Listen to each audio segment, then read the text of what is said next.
کبھی ذہن پر خیال نہیں آیا کہ اعلیٰ حضرت نے کیسے کہہ دیا کعبے کا کعبہ؟ کبھی سوال اٹھا؟ کوئی سوال کر لے گا وہ سمجھ گئے نا 2 درجن؟ سمجھ گئے؟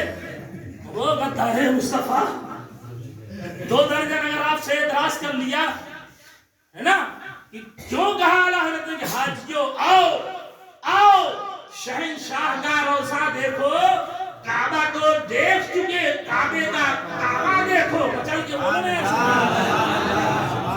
اب ان علماء کرام سے پوچھو اعلیٰ حضرت کوئی دنیا دار شاعر کا نام نہیں، اعلیٰ حضرت کوئی ایسے ویسے شاعر کا نام نہیں کہ جو خالی دنیاوی لفاظی کر کے عاشقی اور معشوقی کی بات کرے. ارے اعلیٰ حضرت اس شاعر کا نام ہے جن کا انداز یہ ہوتا قلم اٹھتا تو یا تو قرآن کی تفسیر پر شاعری کرتا، قلم اٹھتا یا تو نبی کے قول و فعل پر شاعری کرتا.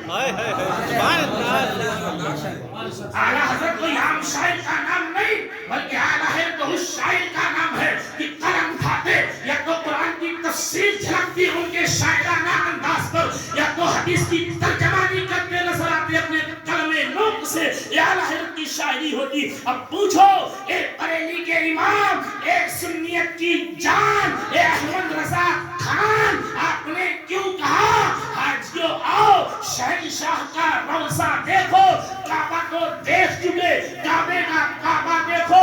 ابھی ان کا جہاز جائے گا مدینے سے ٹیپ آن ہوگا اور جدہ میں لینڈ کرے گا.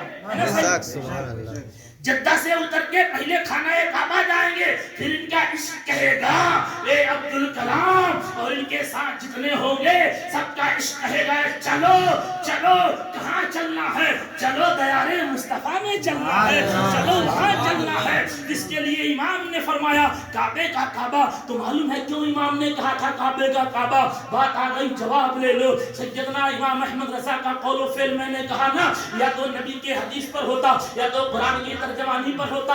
خانہ کعبہ کی صفائی ہو رہی ہے، صحابہ کرام موجود ہیں، توجہ بولو سبحان اللہ. خانہ کعبہ کی صفائی ہو رہی ہے، صحابہ کرام موجود ہیں. سیدنا بلال حبشی نبی کے مؤذن خانہ کعبہ کی چھت پر. کہاں ہے بلال؟ بولے کہاں ہے؟ کہاں ہے؟ کعبے کی چھت پر صفائی کے لیے چڑھے ہیں. بلال خانہ کعبہ کی چھت پر ہے.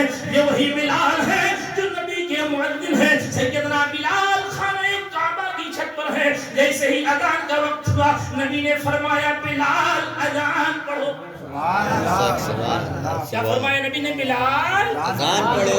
بولو آپ لوگ بلال اذان پڑھو. بلال اذان پڑھو. اب بلال خانہ کعبہ کی چھت پر ہے. میں آپ سے اگر میں اس چھت کے اوپر چڑھ جاؤں اور ہو یہ کہ اس گھر کی جانب یعنی مسجد کی جانب رخ کر کے اذان پڑھنا ہے، اب میں چھت پر چڑھوں گا تو کدھر رخ کروں گا؟ ہے نا صحیح؟ کدھر کروں گا؟ اب خانہ کعبہ کی چھت پر بلال ہے. نبی نے یہ نہیں کہا بلال نیچے اتر آؤ، نہیں کہا بلال نیچے اتر آؤ پھر اذان پڑھو، اذان کا وقت ہو گیا. بلال سے کہا بلال اذان پڑھو. بلال خانہ کعبہ کی چھت پر ہے. عرض کرتے ہیں فداک ابی و امی یا رسول اللہ، اے آقا میرے ماں باپ مصطفیٰ پر قربان جائے. اے آقا جب میں نیچے ہوتا خانہ کعبہ کی جانب رخ کر کے اذان پڑھتا، سفر میں ہوتا خانہ کعبہ کی جانب رخ کر کے اذان پڑھتا، حجر میں ہوتا خانہ کعبہ کی جانب رخ کر کے اذان پڑھتا. اے آقا جہاں کہیں بھی ہوتا اذان وقت ہوتا خانہ کعبہ کی جانب رخ کر کے اذان پڑھتا. آج تو چھت پر ہوں رخ کدھر کروں؟ چھت پر ہوں رخ کدھر کروں؟ واہرے غیب دا پیغمبر میں نبی کا اختیار دیکھو، نبی کا پاور دیکھو، نبی کی قوت دیکھو، نبی کا اختیار دیکھو. یہ نہیں کہا بلال اتر آؤ پھر اذان پڑھو، بلکہ نبی مسکراتے ہیں اور فرماتے ہیں بلال میری جانب رخ کر لو اور اذان پڑھو. جب اس قول مصطفیٰ پر، جب نبی کے اس فرمان پر بریلی کے امام کی نظر پڑی تو ہمارا امام پکار اٹھا حاجیو آؤ شہنشاہ کا روضہ دیکھو، کعبہ کو دیکھ چکے، کعبے کا کعبہ دیکھو. اسی پر جب میرے امام کی نظر پڑی، اسی قول مصطفیٰ پر جب میرے امام کی نظر پڑی کہ میرے نبی نے فرمایا کہ بلال کل تک تم کعبے کی جانب رخ کر کے اذان پڑھتے تھے، آج کعبے کی چھت پر ہو میری جانب رخ کر لو اور اذان پڑھ دو۔ میرے مصطفیٰ نے فرمایا تبھی تو ہم یہ کہا کرتے ہیں، اور ہمارا عشق بھی یہی ہے، ہمارا عقیدہ بھی یہی ہے، عشق کی دنیا میں ہم یہی کہا کرتے ہیں کہ جسم کا کعبہ خانہ کعبہ ہے اور روح کا کعبہ گنبد خضرا ہے۔ خانہ کعبہ کی جانب جسم جھکائے جاتے ہیں، گنبد خضرا کی جانب روح جھکائی جاتی ہے۔ نعرہ تکبیر، نعرہ رسالت، المدینہ چل مدینہ۔